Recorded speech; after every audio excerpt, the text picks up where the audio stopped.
guys, it's Ellie and I am here with Girl Online on Tour Part 2 Reading Time. So if you didn't know already, reading time is a new thing I came up with. So I have reactions time and reading time. I'm most likely to get more. So reactions time is where I do videos or do something and I go to people and I film their reaction. And reading time is where I just read books for you guys. So one reason don't know how to speak, don't know how to say it.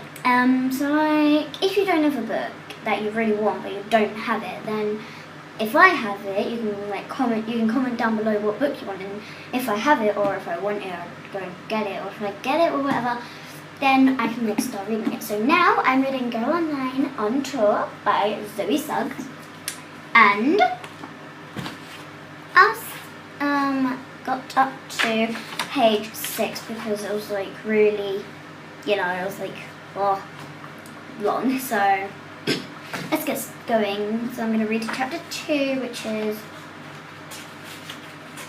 I don't know how long, but let's get going before this video takes too long, 5 minutes in my intro. So let's go.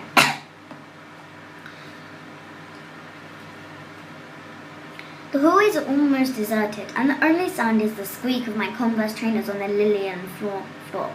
I can't believe this is my last catch-up with my photography teacher, Miss Mills. It feels like she's been there for me a lot this year. She's probably the only person I've really opened up to about what went on last Christmas and New Year, other than my parents. Even with Elliot, I sometimes hold things back.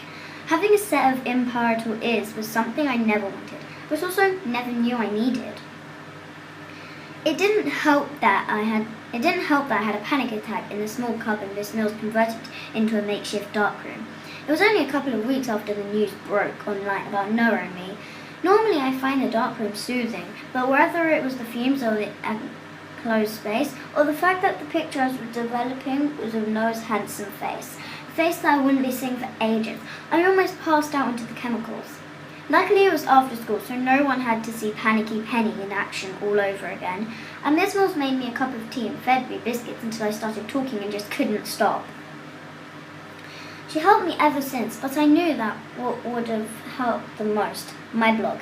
Blogging had always been so liberating, even though I had set all future posts on Girl Online to private after posting my final blog, from fairy tale to horror story. I couldn't ignore the familiar itch that I wanted to scratch, that urge to share my thoughts with the world. Girl Online had been my creative and emotional outlet for over a year, and I missed it. And the community of online readers I had come to call friends. I knew if I had just reached out to them, my blog readers would have supported me through this, just as they supported me through the early stages of my anxiety. But the only thing I could picture whenever I closed my eyes and dreamt of updating my blog was all the hateful people online, poised over their keyboards, waiting to tear me apart. Even though so many people were supportive and lovely to me, it only took one nasty comment to send me back into a dark spiral. I'd never felt so paralyzed before, so unable to write. Normally words flowed out of my fingers like water, but every time I wrote seemed stilted and wrong. I put it all down in a journal instead, but it just didn't feel the same. I tried to describe these feelings to Miss Mills in that spiral. The people online became clowns in thick makeup, and when they smile, their teeth are razor sharp. They're like monsters, but instead of lurking in the dark, they're right there for everyone to see. They're all my worst fears rolled up into one. They're a million nightmares. They make me want to pack up all my things and move in with a remote tribe in the Amazon rainforest who think aeroplanes are evil spirits sent from the gods. Elliot told me about them. I bet they've never heard of Girl Online or Noah Flynn. I bet they don't know about Facebook or Twitter or viral videos and just don't ever seem to disappear. Even if I lived only in Brighton, England, it would be okay. Most of my school has forgotten about my scandal, the same way they've forgotten the name of last year's X Factor winner. My dad says that today's news is tomorrow's fish and chip paper, and he's right. The novelty of finding out about my blog and even about Noah and me has now worn thinner than the knees of my favourite jeans. But I don't live in a remote jungle, or really even in Brighton, England. Instead, I'm a citizen of planet Internet, and right now it's the worst place in the entire world to be in me. Because on the Internet, I worry that no one will ever forget. At least one good thing has come from the Internet, though. Pegasus Girl and I swapped email addresses after she supported me, and she's gone from being Girl Online's most faithful reader to one of my best friends, even though we haven't met in real life yet. After listening to me moan for the millionth time about wishing Girl Online still existed, she told me that I could change my blog settings so that only people I gave a password to could read what I wrote. Now she, Elliot, and Miss Mills are the only people who read my ramblings, but it's much better than nothing. I can see Miss Mills through the warped glass in her classroom door, her light brown hair tumbling forward as she leans over her marking. I knock on the door frame and she looks up at me, smiling. Afternoon, Penny. Are you all done for the year then? I nod. Just finished my history exam. That's great. Come on in. She waits until I've sat down in one of the hard plastic chairs. All around the room are my fellow students' photography projects, mounted on black foam board, ready for the summer exhibition. Against Miss Mills' wishes, I specifically asked not to put my work on display. I completed all the assignments but couldn't face showing my photographs to anyone else. Most of my class also put their portfolios online, but I stopped uploading mine after Christmas. I'm terrified someone will find it and use it to make fun of me. Instead, I've been compiling a paper portfolio and handing it in to Miss Mills each week. The physical act of creativity has been very therapeutic. She pulls out my portfolio and hands it back to me. Great job as always, Penny, she says with a smile. This is our last meeting for a while, isn't it? I wanted to talk to you about your last blog. You know, it does get better. I shrug. Getting through each day seems to be just about all I can handle. As if she's reading my thoughts, Miss Mills continues. I think you can do far more than simply survive each day. You can thrive, Penny. You've been through a lot this past school year. I'm glad you've decided to continue with your A-levels, especially in photography. But I don't think you should let your choices worry you too much. You're allowed to not know what you want to do yet. I want to believe her, but it's hard. It feels like everyone has their lives all figured out except me. It's not something Elliot can relate to. He knows he wants to study fashion design and he dreams of one day having his own label. I just found out that Kyra wants to be a vet, so she's taking biology and maths to make sure she can get into a good university. Amara is some kind of physics genius and has always wanted to be a scientist, so she is that. All I like to do is take pictures and write blog posts that I can only publish in secret to a select group of my closest friends. I don't think there's a career in that. I know there's an ocean of possibility out there, but I'm always stuck on the shore, not prepared to dive in. Didn't you always want to be a teacher? I ask.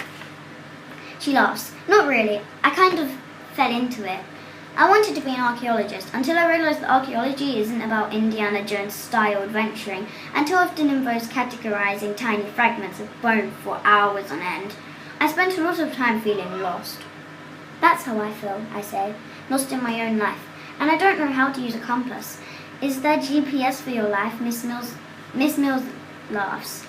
No matter what those other adults might tell you, I'll let you know in on a little secret. You don't have to know now. You're only 16. Go ahead and enjoy yourself. Live your life. Turn that internal compass of yours upside down and backwards and in circles so it doesn't know which way is up. Like I said, I fell into teaching completely by accident, but now I wouldn't want to do any of the job. She leans towards me and smiles. So are you looking forward to the concert tonight?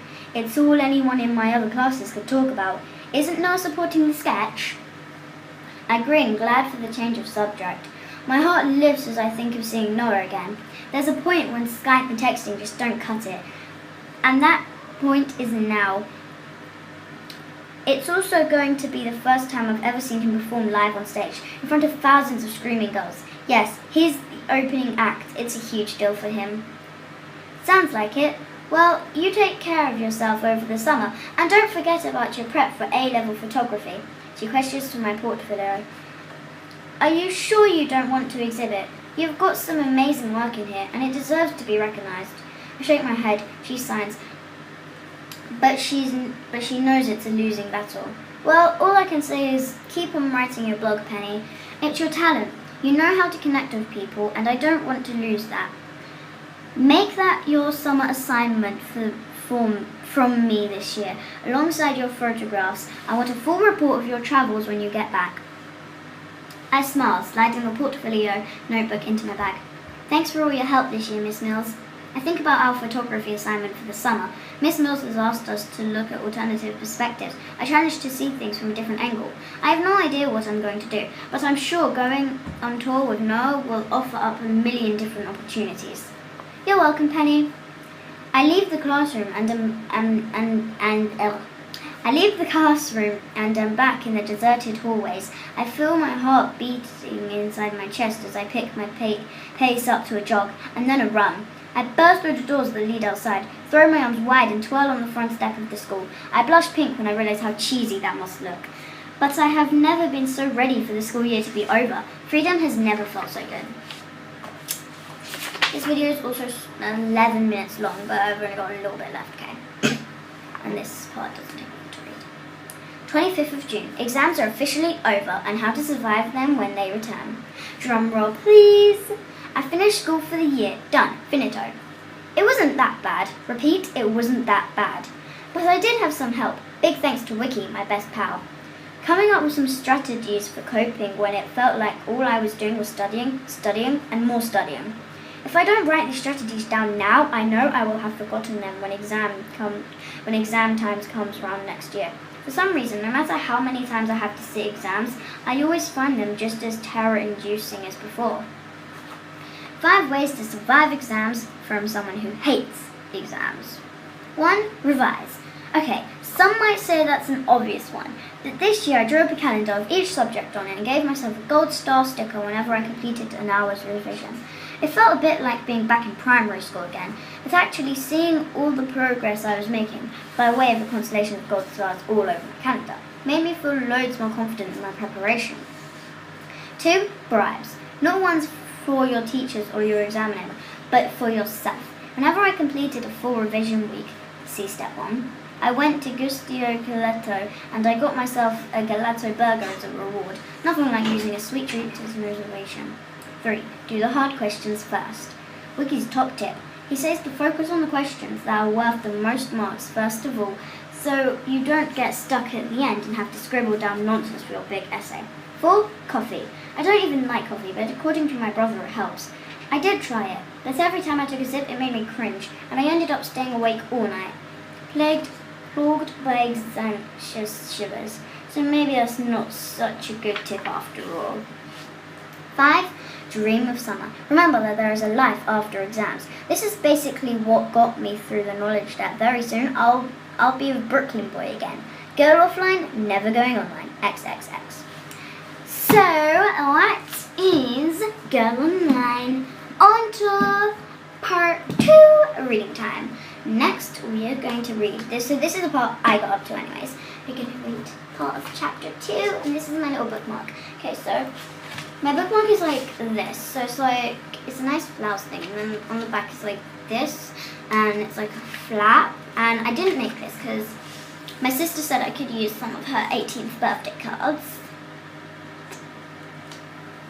And I cut it, and like, you know when you have a card and then you have like the inside is like a big flap thing, yeah?